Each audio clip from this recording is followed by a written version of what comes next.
Koitur times channel को like करें, subscribe करें और बेल आइकन दबाकर नोटिफिकेशन प्राप्त करें।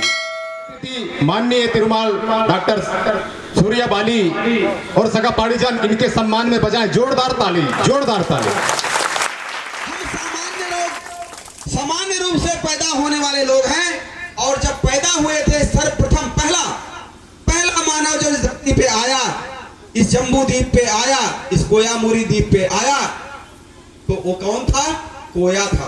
कोया मतलब माँ की कोख। कोया मतलब माँ की कोख से पैदा होने वाला आदमी क्या है? कोया है। और उसे क्या बोलते हैं? कोयतूर बोलते हैं।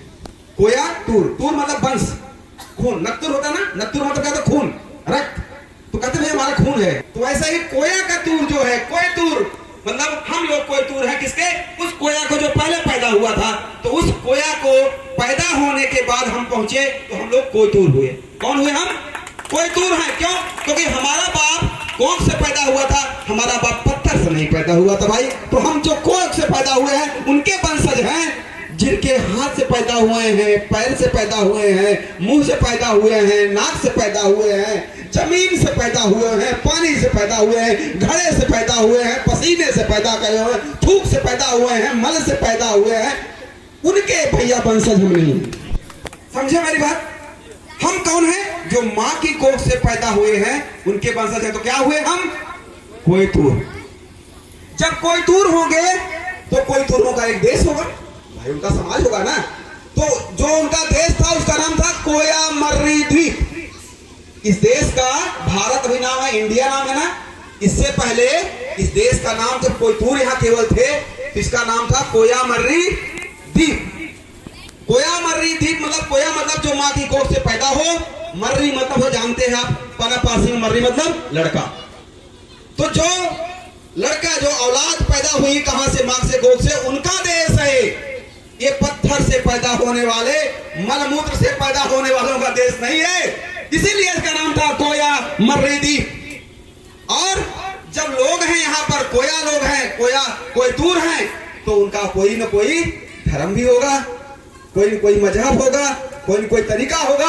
और जो उनका धर्म था वही है कोया पुनेम। सेवा सेवा। तो कोया पुनेम क्या है? कोया मतलब जान गए आप, और पुनेम का अर्थ देखिए। पू माने होता है सत्य और नेम मतलब होता है रास्ता। जो कोया सत्य के रास्ते पे चले वही कोया पुनेम। जो हमारे कोया को सत्य के रास्ते पे ले जाए वही कोया पुनेम है। बस ये धर्म रोग नहीं है, ये अपने आप में इसको धर्म नहीं बोलते हम। ये कोया पुनेम मतलब जो कोयतूरों को सत्य के रास्ते पे ले जाए वही विधा जो है कोया पुनेम है। सत्य का रास्ता क्या है? सत्य का रास्ता क्या है? प्रकृति का रास्ता। प्रकृति क्या है? सत्य है। दुनिया में और कुछ भी सत्य नहीं है। कुछ लोग कहते हैं कि जगत मिथ्या है। अरे भाई, जगत मिथ्या है तो सत्य क्या है? हम कहते हैं जगत ही सत्य है। हमारा कोया पुनेम कहता है ये जगत ही सत्य है, मिथ्या नहीं है, झूठ नहीं है। लेकिन और धर्म वाले क्या कहते हैं? कि जगत मिथ्या है। जगत मिथ्या नहीं है, जगत ही सत्य है। मैं खड़ा हूं, ये सत्य है। आप बैठे हैं, ये सत्य है। हम दोनों जिंदा हैं, ये सत्य है। हम कोयतूर हैं, ये सत्य है। हम खाना खाते हैं, सत्य है। हम पढ़ते लिखते हैं, सोते उठते बैठते हैं, सत्य है। जो सत्य है वही कोया पुनेम है। तो आपको अपने कोया पुनेम में सत्य क्या है? प्रकृति है, नेचर जिसे बोलते हैं। उसमें क्या है? हम बार बार बात करते हैं कि तीन चीजें हैं उसमें, जल, जंगल और जमीन। इसीलिए हमारे पास तीनों का एक कोया पुनेम में तीन मिजान सबसे बेहतरीन मिजान माने जाते हैं। जितने भी मिजान हैं उसमें से क्या जाते हैं? दंगुड़ का मिजान। दंगुड़ के मिजान के बारे में सुन लीजिए आप लोग, क्योंकि आप पर सबसे ज्यादा अप्लाई होता है। आप जंगल के बगल में हैं, तो आप जब पहले आपके पुरखे थे कोयतूर से, कहां थे? वो घने जंगलों में थे। और जब वो जंगल छोड़े हैं और वहां से अपने एक मानव के जीवन शुरू किए हैं, थोड़ा खेत आगे बाहर, लेकिन वो रिस्पेक्ट करना, सम्मान करना अपने जंगल का नहीं भूले। तो उनके लिए व्यवस्था है कि दंगुड़ के मिजान में जंगल में क्या होगा, कैसे होगा, कब क्या किया जाएगा, जंगल का कौन कौन चीजों को सुरक्षित करना है, किनको नष्ट करना है, जंगल की पूरी व्यवस्था को नियम कानून को हम बोलते हैं डंगुड़ का मीजान। फिर दूसरा होता है ढोड़ा का मीजान। अभी देखिए नदी बहे, नदी तो नदी में क्या है? पानी है, तालाब, पोखरे, झील, ये सब क्या है? पानी के सोते हैं और पानी से हमारा जीवन होता है। तो कोई तूड़ कभी भी अपने पानी का अपमान नहीं करता है। तो क्या करेगा? उसका भी एक मीजान है कि क्या क्या चीजें हमें करना है जिससे हमारा जल सुरक्षित रहे। तीसरा होता है हमारा नेलकी का मीजान।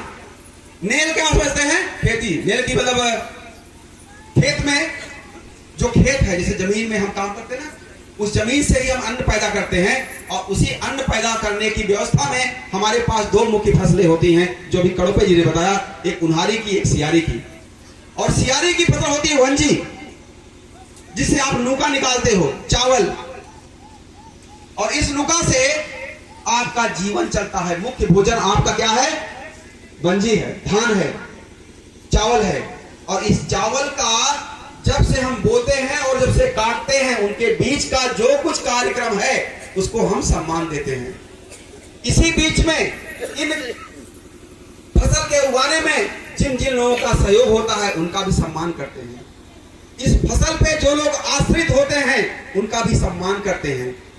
फसल के लिए जितनी भी टेक्निक हैं, विधियां हैं, तरीके हैं, सिंचाई के, सुरक्षा के, कीटनाशक के, भंडारण के, पानी डालने के कमे पे, ये जो विधियां हैं, इनको देने वाले हमारे जो पेन पट्टा हैं उनको सम्मान करते हैं। तो पोला जो है, पोला पंडुम भी उस धान की जवानी का समय है। धान जब बुरुद जवान होता है और उसमें दूध आने लगते हैं और उसमें बीज आने लगता है, तो हमारा समाज उसका सम्मान करना चाहता है कि हे धान देवता, आपके नाते ही हमारा जीवन आगे चलने वाला है, हमारे बच्चों का जीवन चलने वाला है। इसलिए आपकी सुरक्षा के लिए मेरा दायित्व है कि मैं आपके आसपास कोई भी ऐसी चीज ना आने दूं जिससे आपको नुकसान हो। अगर मेरे धान को नुकसान होगा तो मेरे घर में क्या आएगा? तो हमारे परिवार का नुकसान होगा। धान जब जब इस देश में सूखा है, अकाल आया और लाखों करोड़ों लोग एक साथ मरे हैं। ध्यान रखिएगा, आपको आज खुश रहो, भाग्यशाली हो कि धान खरीद लेते हो। अकाल में कुछ नहीं मिलता था। जो बुजुर्ग बैठे उनको याद होगा कि क्या स्थिति होती थी। तो धान वो इंपॉर्टेंट चीज है जो आपका जीवन देता है। तो इसलिए वो भी हमारा एक तरह का पेन हो गया, क्योंकि सभी फसलें हमारी पेन के स्वरूप है, क्योंकि वो हमें जीवन देती हैं। तो अगर आपको लगता है कि इस धान को हम केवल महज एक अनाज की तरह मानेंगे तो आप मूर्खता कर रहे हैं, क्योंकि धान एक महज अनाज नहीं है, वो आपका जीवन दर्शन है, आपका जीवन ही है।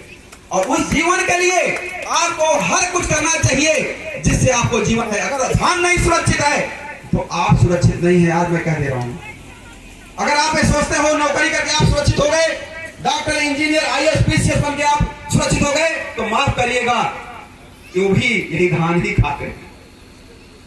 अगर धान बंद हो गया ना तो ये सब पत्थर नहीं खाएंगे, सोना नहीं खाएंगे। तो याद रखिएगा, धान का सम्मान आप करते रहिएगा और जब तक आपके धान में सम्मान होगा तब तक आपका जीवन सुखमय रहेगा।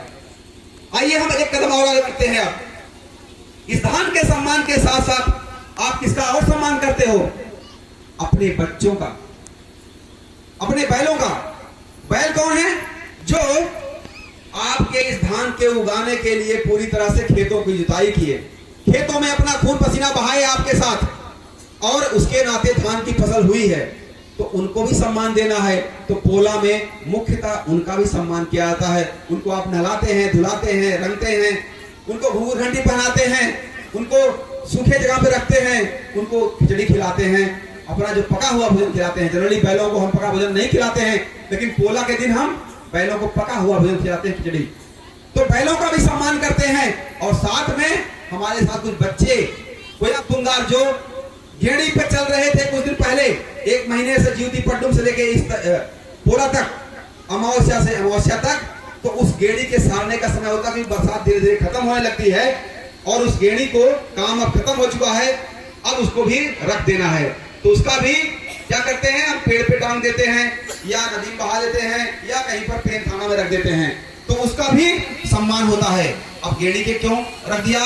क्योंकि बारिश में उसका काम था। अब क्या सूखे में क्या काम है? बारिश में आपको कीचड़ हो जाती है, पैरों में कीचड़ नहीं लगाई जाती है गेड़ी, आपको कीड़े मकोड़े काटते हैं उनसे बचाती है।